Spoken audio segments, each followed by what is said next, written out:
Just your interception in the end zone. Just talk us through that play and were you expecting that ball to come your way? Yeah, I was definitely expecting it. He was like trying to stutter, like he was faking blocking, but I was prepared for it. They do a lot of like tricky stuff in the end zone, trying to play with your eyes and stuff. So I just kept my eyes on the receiver and then located the ball and was able to bring it down. Seems like it took A&M's offense a little bit to get going, but once it went, pretty well and had some success. What do you feel like you could kind of attribute some of that to, and what do you feel like kind of changed on that front, especially in the second half?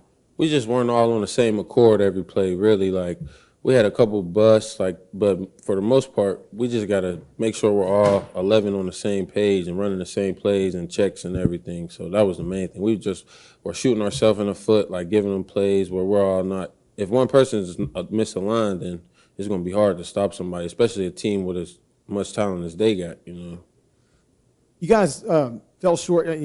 Texas A&M took a lead late in the fourth quarter. And what's going through your mind in that last drive as they have the ball and then getting set up to kick the last field goal?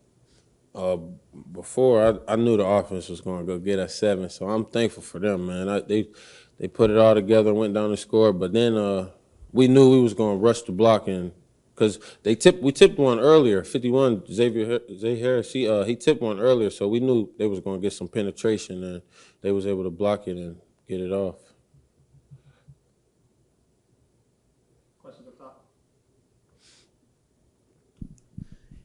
After, the first about quarter, the defense kind of struggled. But when you get that chance to make a stop to win the game for your team, is that something you're looking forward to? Is that a situation you want to be in as a player and as a defense? Yeah, definitely. We always want the ball, because we know the offense is going to do their job. So when it's our time to go on the field, we're definitely excited, ready to make a play and ready to close the game out because they did their job, and now we just had to go out there and did ours, and we were able to do that. Being able to do that kind of week in and week out, one side of the ball picking up the other, just improving to 8-1. What does that kind of mean to you, and how difficult is it to go 8-1, especially when you have an SEC schedule like this?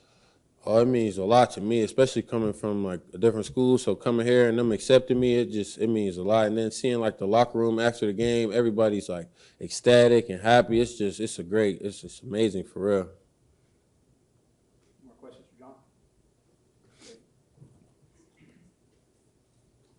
John, can you just take us through how you saw that blocked kick unfold? Where were you, and what did you see from your eye? Man, I was on the right side, and then I seen the ball snap. Coach told me to just make sure nothing funny happens. So I'm watching, making sure no fake going on. You just never know.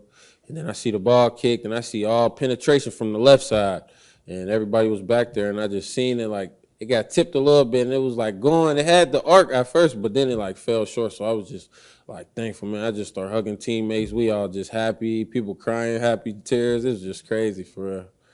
And obviously, Xavier's missed a couple weeks. What is it like for you to see one of your teammates come back and make that kind of impact? It's amazing. I love seeing them shake back and just battle, just never give up, because I'm not even sure why he was out, but I just miss seeing him around. And I'm dang, where is he? But I'm thankful that he's back and feeling better now. With Ashim no longer with the team, how do you kind of feel about the depth in the secondary moving forward?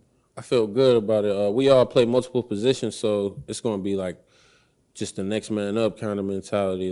We just going to need everybody in the room now to just step up and play a bigger role, even though they may not have been playing it at the beginning of the season. But we're definitely going to be good and just keep it rolling, And you guys are 8-1 going to Athens next week. Is there kind of any sense of relief that you guys are actually at this point and you don't have to say we're not looking ahead anymore? Oh, yeah.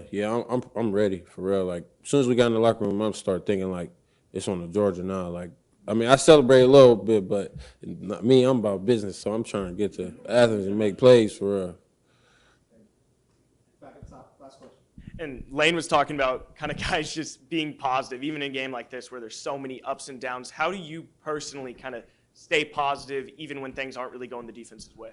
I just try and make sure everybody is just staying positive. Really, it seems cliche, but if somebody misses a play or something, I just try and pick them up. It's all right, forget it, move on to the next play. Because if you beating yourself up out there, the next play might be worse for you. You think that play was bad and you're beating yourself up. That's not good. So I always try and encourage everybody around me, especially the safeties and the corners, because that's the hardest job on the field. So just trying to keep everybody's spirits up.